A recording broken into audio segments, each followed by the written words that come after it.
اور رونق بزم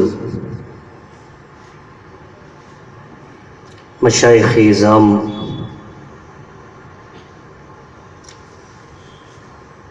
علماء کرام، طالبان علوم نبویہ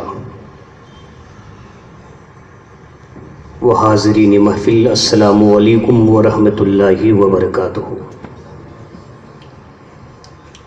الحمدللہ الذی بیدہ تصریف الاحوال و تخویف الافقال، وهو الذی واسع النوال و بدیع الکمال، ورازق العباد علی کل حال، والصلاة والسلام علی سید الہادین الی محاسن الافعال، وعلی آلہ وصحبہ المسارعین له فی الصفات والاعمال، اما بعد فاعوذ باللہ من الشیطان الرجیم، بسم اللہ الرحمن الرحیم۔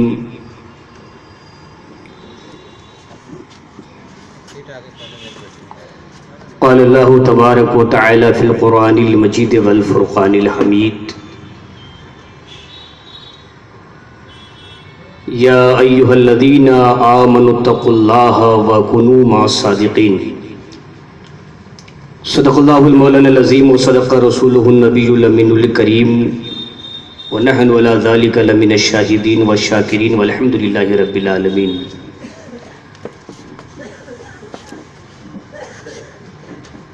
آئیے ہمارا بارگاہ رسالت مآب میں درود پاک کا نذرانہ پیش کریں اور پڑھیں، اللہم صلی علی سیدنا شفیعنا مولانا محمد بارک وسلم، صلو علیہ صلاۃ و سلام علیک یا رسول اللہ۔ محترم حضرات،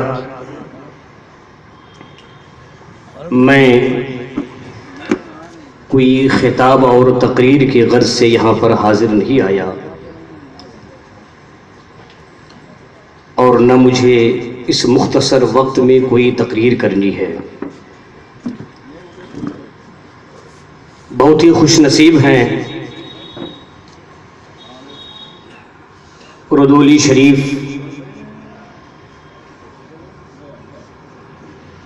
کے مسلمان کہ آج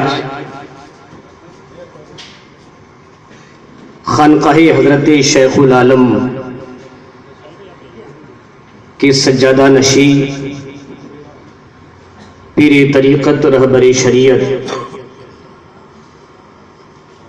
گل گلزار چشتیت و صابریت، حضرت علامہ مولانا الشاہ عمار احمد عرف نیر میاں کے وسیلے سے ہمیں عالم اسلام کی عظیم شخصیتوں کی زیارت نصیب ہوتی ہے، کی زیارت کے لیے مسلسل 17 سالوں سے ان کی دید کے لیے ترس رہا تھا، لیکن آج اس حضرت مخدوم شیخ احمد عبدالحق ردولوی کے وسیلے سے حضرت کی ہمیں زیارت نصیب ہوئی۔ ہندوستان کی عظیم خانقاہوں کے سجادگان جو اپنی اپنی جگہ پر آفتاب و مہتاب کی حیثیت رکھتے ہیں، وہ سبھی یہاں پر موجود ہیں۔ آج ہمیں ان کی زبان اقدس سے سننا ہے، ان کا قیمتی وقت ضائع نہیں کرنا ہے۔ اس سرزمین پر یہ میری تیسری بار حاضری ہوئی۔ پہلی بار میں اس ادارے کے طلباء کا امتحان لینے کے لیے بغرض ممتحن آیا تھا۔ یہاں کی تعلیم و تربیت اور یہاں کے اساتذہ کی محنت جو مجھے دیکھنے کو ملی، اسی کا اثر ہے کہ آج یہ جامعہ چشتیہ الحمدللہ صرف اتر پردیش کی سرزمین ہی پر نہیں بلکہ عالمی طور پر اس کی شہرت و مقبولیت پوری دنیا میں ہو رہی ہے۔ ساتھ ہی ساتھ اس ادارے نے اپنے مختصر وقت میں جو ترقی کی ہے الحمدللہ، ایسی ترقی ہندوستان کے بہت ہی کم اداروں میں ہمیں دیکھنے کو ملتی ہے۔ جو سب سے بڑی بات ہے وہ یہ ہے کہ حضرت نیئر میاں صاحب قبلہ جو خود آفاقی فکر و نظر کے حامل ہیں، یہ میں نہیں کہتا، بلکہ آج سے تقریباً 4 سال پہلے جب حضرت نیئر میاں صاحب قبلہ کو اجمیر شریف درگاہ کا ممبر مرکزی حکومت کی طرف سے بنایا جا رہا تھا، ایسے وقت میں رائے بریلی کی سرزمین پر اونچاہار NTPC میں کانگریس پارٹی کی چیئرپرسن سونیا گاندھی سے میری ملاقات ہوئی تھی، ہمارے ادارے کے سرپرست اعلیٰ حضرت علامہ پیر عبدالودود فقی مدظ اللہ العالی کے ساتھ۔ تو آپ نے حضرت سے فرمایا تھا کہ مولانا عبدالودود صاحب، میں آپ کو ممبر بنا رہا ہوں اور ساتھ ہی ساتھ صوفی ازم میں کام کرنے والے اور صوفیوں میں جو مشہور ہیں اتر پردیش کی سرزمین پر رودولی شریف کے مولانا عمار احمد کو بھی میں نے اجمیر شریف درگاہ کا ممبر منتخب کر لیا۔ یہ بہت بڑی بات ہے، یہ آپ کی آفاقی فکر و نظر ہی ہے۔ میں جو عرض کرنا چاہتا ہوں وہ یہ ہے کہ جب میں الجامعۃ الاشرفیہ مبارک پور میں تقریباً آج سے 20 سال پہلے زیر تعلیم تھا، میرے استاذ حضرت علامہ شارح بخاری مفتی شریف الحق امجدی علیہ رحمت و رضوان نے ایک بات کہی تھی، اور آج میں حضرت نیئر میاں صاحب قبلہ کو اسی پر عمل کرتا ہوا دیکھ رہا ہوں۔ وہ بات یہ ہے کہ حضرت نے ایک مرتبہ درسگاہ میں بیان فرمایا کہ ایک جگہ پر ایک وہابی عالم سے میرا مناظرہ ہو رہا تھا، تو اس وہابی عالم نے مجھ سے یہ کہا کہ مولوی شریف الحق، مناظرہ تو بعد میں ہم سے کرنا، پہلے یہ بتاؤ کہ تم مناظرے کے لائق کیسے بنے۔ انہوں نے برجستہ کہا کہ اگر ہمارے علماء کی شروحات کو تم نے مطالعہ نہ کیا ہوتا تو آج تم مناظرے کے لائق نہ بنتے، ہماری پریس کی کتابوں کو اگر تم مطالعہ نہ کیا ہوتا تو آج تم مناظرے کے لائق نہیں بنتے، کتابیں ہماری، لکھنے والے علماء ہماری کتاب پڑھ کر کے آج تم ہم سے مناظرہ کرنے کے لیے آئے ہو۔ تو آپ فرماتے ہیں کہ اسی دن میں نے یہ عزم مصمم کر لیا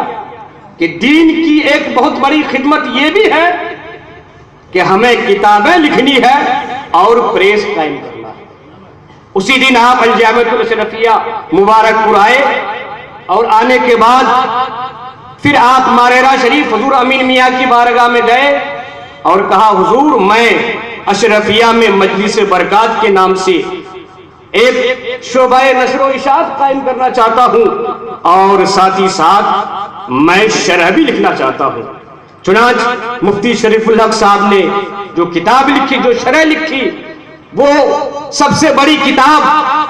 قرآن عظیم کے بعد جو بخاری شریف ہے اس کتاب کی آپ نے شرح نزہۃ القاری شرح صحیح البخاری آپ نے لکھی، اور مجلس برکات کا قیام الجامعۃ الاشرفیہ مبارک پور میں عمل میں آیا۔ اسی نہج پر حضور نیئر میاں صاحب قبلہ چل رہے ہیں۔ الحمدللہ اس مختصر سے وقت میں انہوں نے وہ قیمتی رسالے، وہ قیمتی کتابیں جو شائع کی ہے، اور کتابیں شائع کرنا تو الگ بات ہے، لیکن ان کتابوں کا اہل علم کے درمیان مقبول ہونا یہ سب سے بڑی بات ہے۔ الحمدللہ اس خانقاہ سے جتنی بھی کتابیں شائع ہوئی ہیں، جتنے رسالے شائع ہوئے ہیں، وہ ساری کتابیں آج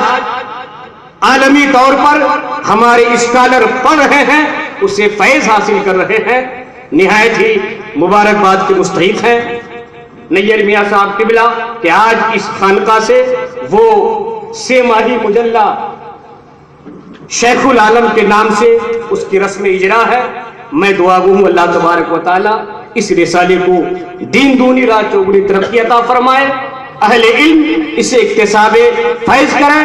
اور اس رسالے کو ہندوستان کی بڑی سے بڑی لائبریریوں میں بھیجا جائے، علماء کرام تک پہنچایا جائے، کیونکہ یہ وہ رسالہ ہے، اسی رسالے کے ذریعے سے حضرت شیخ العالم کی حیات اور ان کی خدمات پورے عالم اسلام میں اجاگر ہوگی۔ اس خانقاہ میں میرے خیال سے آپ کے بعد بہت سارے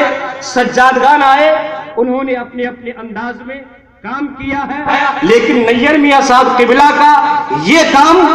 انہوں نے ایسا کام کیا ہے، اس خانقاہ کے تعلق سے میرے خیال سے اس خانقاہ کا یہ ایک عہد ذری کہلانے کے لائق ہے۔ اللہ تبارک و تعالی ہم سب کو مشائخ کرام کے فیضان سے مالا مال فرمائے۔ وآخر دعوانا الحمدللہ رب العالمین۔ السلام علیکم۔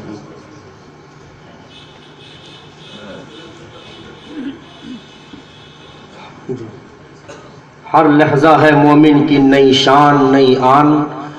گفتار میں کردار میں اللہ کی برہان، قہاری و غفاری قدوسی و جبروت۔ قہاری و غفاری قدوسی و جبروت، یہ 4 عناصر ہوں تو بنتا ہے مسلمان۔ یہ راز کسی کو نہیں معلوم کہ مومن، یہ راز کسی کو نہیں معلوم کہ مومن قاری نظر آتا ہے حقیقت میں ہے قرآن، قاری نظر آتا ہے حقیقت میں ہے قرآن۔ حضرات، یہ 3 ماہی مجلہ شیخ العالم جو ابھی آپ دیکھیں گے اس کا رسم اجرا ہوگا، اس کے بعد جو دوسرا شمارہ میرے یہاں شائع ہوگا وہ سرکار شیخ العالم علیہ الرحمہ کے عرس کے موقع پہ شائع ہوگا۔